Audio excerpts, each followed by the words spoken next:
The world remembers the moment the news broke. Michael Jackson, gone. At just 50 years old. A man who seemed larger than life, suddenly silent. But the truth is, the final 48 hours of his life were filled with strange moments, quiet warnings, and questions that still do not have clear answers. What happened inside that mansion on Carolwood Drive? Why was Michael so afraid? And why, even now, do millions of people believe the full story has never been told?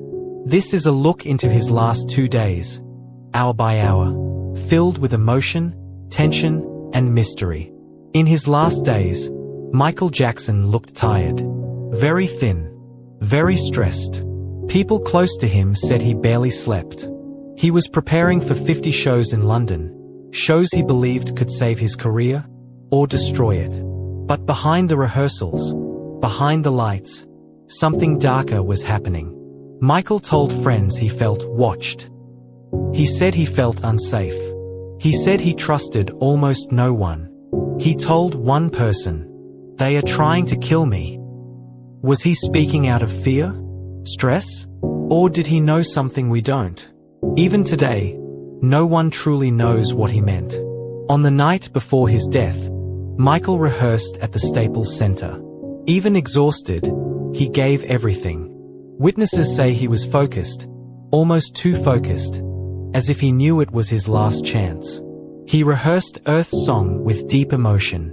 He looked at the crew, smiled, and said, "I love you." Many people later said it felt like a goodbye they did not understand at the time. When he left the stage, he looked fragile, but hopeful. No one imagined the clock was already running out. Michael returned home near midnight. The mansion was quiet. Too quiet. Security cameras showed only a few people entering or leaving. Lights turned off one by one, until only Michael's room stayed lit. For years, fans have asked, why were there so few staff inside the house? Why was the medical care so unusual? Why was a world-famous star left almost completely alone? Inside his room, Michael struggled to sleep. He begged for rest. He asked for help. He said he needed to be ready for rehearsal in just a few hours. But sleep did not come. Not naturally. This is where the story turns dark. Dr. Conrad Murray, Michael's personal doctor, said he tried different medicines to help Michael sleep. Nothing worked. Then, according to Murray, Michael asked for one last option, a powerful drug normally used in hospitals. Propofol, a drug that can stop breathing if not watched carefully. A drug no one should ever use at home. Why was it even inside the house? Who brought it there? Why didn't anyone question it?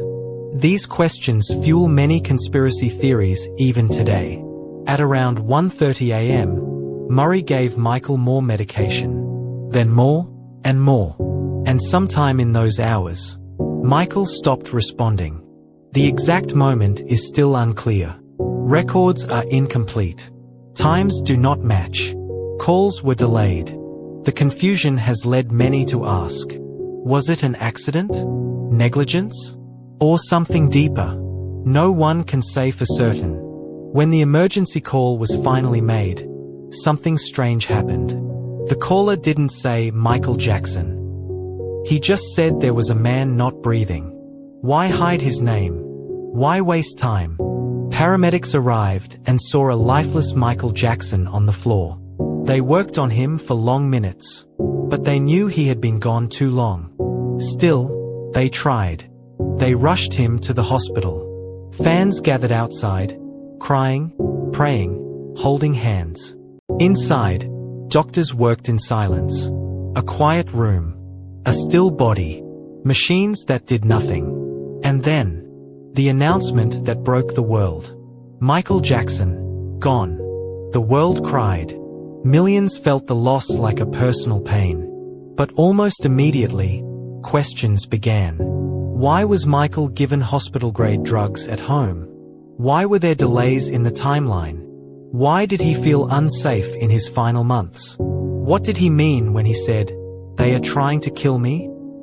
Some believe he feared people in the music industry.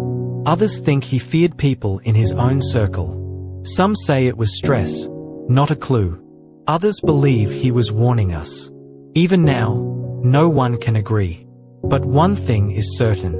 The pressure, the stress, the sleepless nights, they killed the brightest star the world had ever seen. Michael Jackson's last 48 hours hold sadness, mystery, and unanswered questions. We may never know the full truth. But we know this. He was a man who gave everything, his voice, his body, his childhood, to the world. And in the end, he left us far too soon. Now we want to hear from you. If you could ask Michael Jackson one question about his final days, what would it be? And what do you think happened in those last 48 hours? Tell us in the comments. Your thoughts might reveal insights the world has never considered.